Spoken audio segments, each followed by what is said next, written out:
Let's move into the semi-main event, IWGP Global Heavyweight Title Match. The Gene Blast, Yota Tsuji wrestling the Madman Gabe Kidd to a double knockout in 21 minutes and 42 seconds. And I thought this match was just absolutely incredible. It's one of the best built matches on the tour. So Tsuji coming in, winning the title from Finley at Wrestle Kingdom, defending against Jack Perry at Wrestle Dynasty, and then Gabe Kidd coming in from that incredible Kenny Omega match at Wrestle Dynasty. And these guys kind of being two of the top young guys in their history in the dojo together as young lions, kind of all played out on the road too. And this was a very personal, very important match. You know, they built it as the future of New Japan Pro Wrestling, and yeah, they went out here and definitely delivered. What do you guys think about the match? This match, what I loved about it, well, one of the things I loved about it, and it was similar to the Kenny Omega match in the sense of Gabe now has this ability to captivate a crowd from start to finish, not even just what happens within the ropes, but the second he came out, it's like a whole new world was created. Like the energy was absolutely insane. You know, he walks out like, you know, now people are looking for the lion mark on his shorts. Mm-hmm. And then he's standing with the crowd, like you could tell it, big fight feel, like literally big fight feel. Then by the time Tsuji comes out, he rips off the jacket, shows the trunks. Everybody says, "Oh, we got thighs! Like we have thigh meat, y'all!" That's called Okada-ism, is what that's called. You know, then they stand across from each other in the ring. Like it felt, honestly, it's one of those things you forget about the belt. You forgot about the global heavyweight title. It felt like the lion mark was on the line. Like it, and what I also love about this match is how messy it is. A lot of those spots, thank God they ended up going well, but they looked disgusting. Like they were messy, but you can tell the desperation to genuinely carry the company. And I think that for me, and I think I said this like 2 years ago, it felt like they had been putting these guys in a position to like keep facing each other, but it felt like there was no passion behind it. Like there was no fire. The G1 was a good example. Like you put all the young guys in one block, but you're waiting for somebody to just take the mantle. And I felt like this match was the perfect bodyification of that, of like they just took it, and it felt like they were on the same page, and just it felt like a classic New Japan match. And I think it was the first time that we saw a classic New Japan match with two of the young guys, of like being able to carry the spirit without a Goto or a Kenny coming back, or one of these guys. It just felt like the spirit of New Japan, why you fell in love with this company, why you fell in love with these matches. Even at the end, after, the double knockout, the crowd, they're still going crazy. They're ramming at each other's foreheads like bulls. The Shin Nahan chants, like, were crazy. Like, that was insane. Like, I've never heard that. Yeah, that was wild. I've never heard any Japanese, New Japan, any audience chant Shinihan. Like ever. Never heard that. Never. That's crazy. And I think that was one of the things about it too, of it goes back to kind of like what we were saying about Shota earlier, of just now the bar, it's not even just set so high. It's in a completely different world of where you are, of just that's the fans now know what they want. And I think for a while, people didn't really know what they want because they couldn't see it. But now they know this is the standard. Like they want somebody who is genuinely putting the company on their backs. Like, like fans are really identifying with that lion mark pride again. And it's just like, it doesn't even just go for Shota, not just for the young guys, but I think like of even, I don't want to say it, like I said, I love Zach, right? But I think even kind of like to the Goto stuff of people are identifying really, really, really strongly right now with where people who they feel have embodied the company. And I think Goto is also one of those people who, even without winning, has always felt like the soul of New Japan, and like people are trying to get back to the soul of New Japan, and like they see it in those two guys, and they, you know, and it was crazy to kind of like get that same energy from both them, and then you get it from Goto, somebody who's like 20 years their senior almost. It's just one of those things of, this was probably the most impactful match in New Japan, I would say, this decade. Like, as far as significance, yeah. To me, when I was watching this felt like the match from last year where we saw Hinare and Gabe Kidd go to the double knockout in Cork and Hall, and everyone's like, this is the reinvigoration of the Never style, that whole thing. Not saying that they stole the flow beat for beat, but like that match was so significant for a certain sect of the fan base and the audience, but like it didn't catch that greater feeling amongst like those who are on the outside with New Japan, those that are lapsed fans and things like that.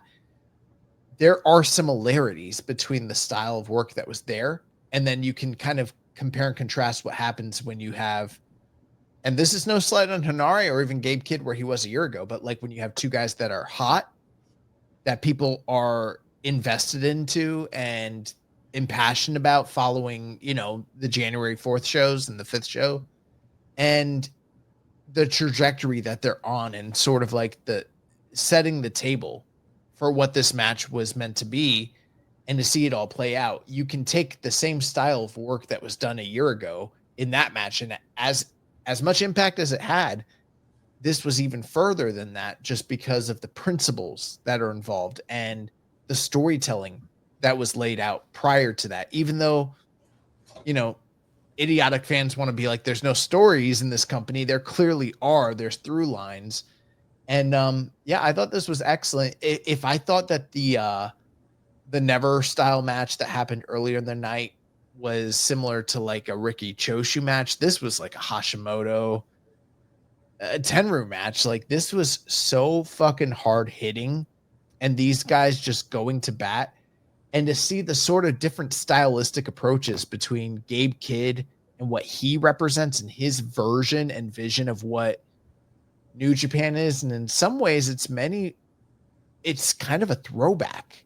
It's an encapsulation of like Shibata and, the hard hitting style of so many predecessors. And then you kind of look at Tsuji, and Tsuji's sort of like, got a lot of that Naito in him. He's got a lot of that Nakamura in him. He's got a lot of the Lucharezu sort of influences, and it, that harkens back to Gran Hamada and his passing and everything that's there, and sort of the elevation. It's like these two key components going head to head and amalgamating, and they're really like pushing the art to a new level.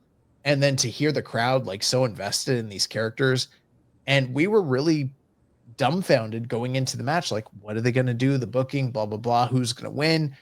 What's, and for them to go to the double knockout, which, Jeremy, I'm sure you'll elaborate a little bit more. I didn't love the execution of the double. I felt like Tsuji pulled a little bit of a Hogan at WrestleMania, 6, kicking out at 3.1.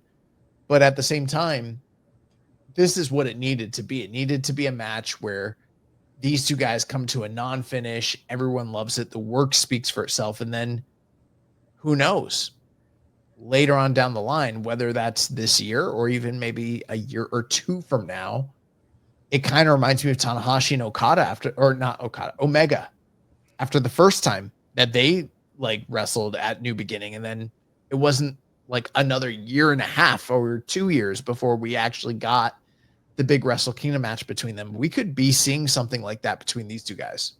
100%. I think definitely. Also too, I really agree with what you were saying. Like, it really felt like Gabe isn't a musketeer, but he felt like one in the sense. Like, this felt very kind of like Shibata versus Nakamura as far as like stylistically.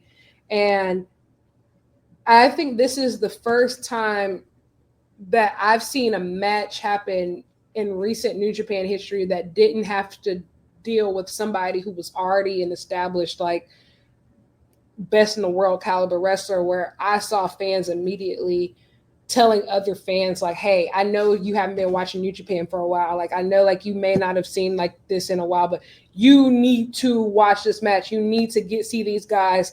And I think, like, it's that type of word of mouth marketing that I think that New Japan has been missing for a very, very long time. Of, you can have as many collaborations or, you know, with all these organizations as you want. Like, you can match graphics, posters, but that genuine word of mouth is what really made New Japan, you know, global, you know, at a certain point in their history. And so this was a return of that. Like, I just saw so many people were just like, no, you have to see this. You have to see it. It felt must see. It felt like you had to be there. And it was just a level of urgency that I think that we've just been waiting for a long time. It felt like everything clicked into place. Yeah, this match was just absolutely incredible from the opening bell. I mean, these guys are just throwing big bombs at each other. And like Josh was mentioning, it was just so hard hitting. And the one point of the match where, like, Tsuji chops Gabe so hard, and Tsuji just stares at his hand like, yeah, the power came from here, and knocked that soul out of you.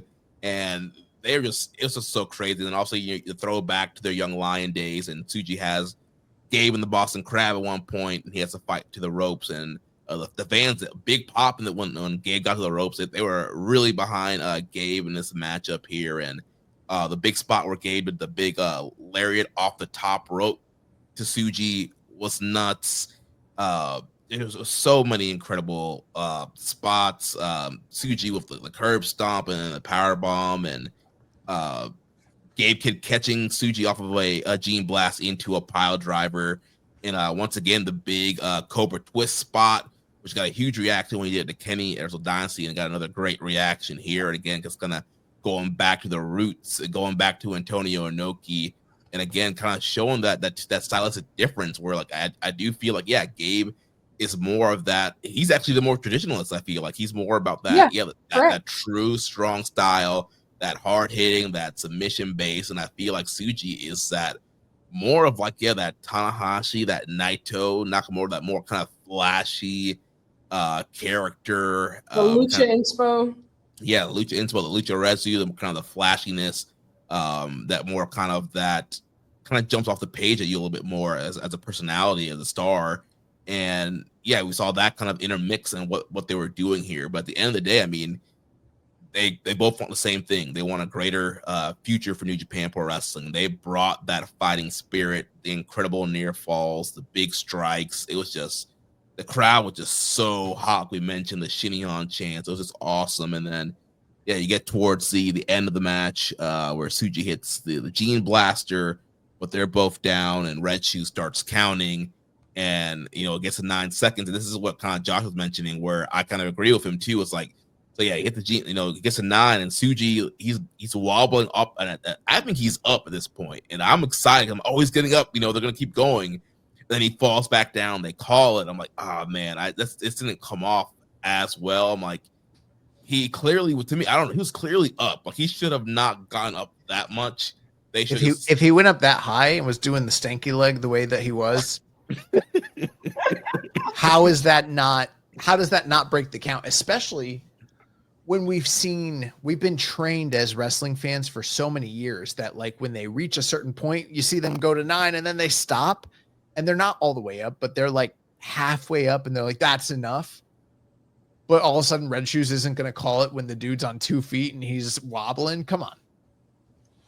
I think another thing, it just further reinforces for me, like, the match as I agree with you all were saying, but, like, the match as a whole further reinforces my theory, not even theory, but my fantasy booking of, can you honestly say that there's somebody else who embodies New Japan more than Gabe to be Tana's last match? Me. Come on. Well, yes, but I mean, like, they can't afford you. They can't afford you. No, I'm just playing. But, no, that's a good point. Is that, like, and here's the thing, don't get me wrong, tradition and everything, right? Like, I get it. Like, a foreigner being his last match, like that's not what anybody would have guessed 2, 3, 4, or 5 years ago. But where we are now, and I think that's the thing, we have to be honest about the New Japan that we have now. And I think like that's probably why it took so long to usher in a new generation, because I feel like so many people are focused on how it's supposed to be, and it's supposed to be these people, and it's supposed to be this chosen person. But that's not always how it ends up.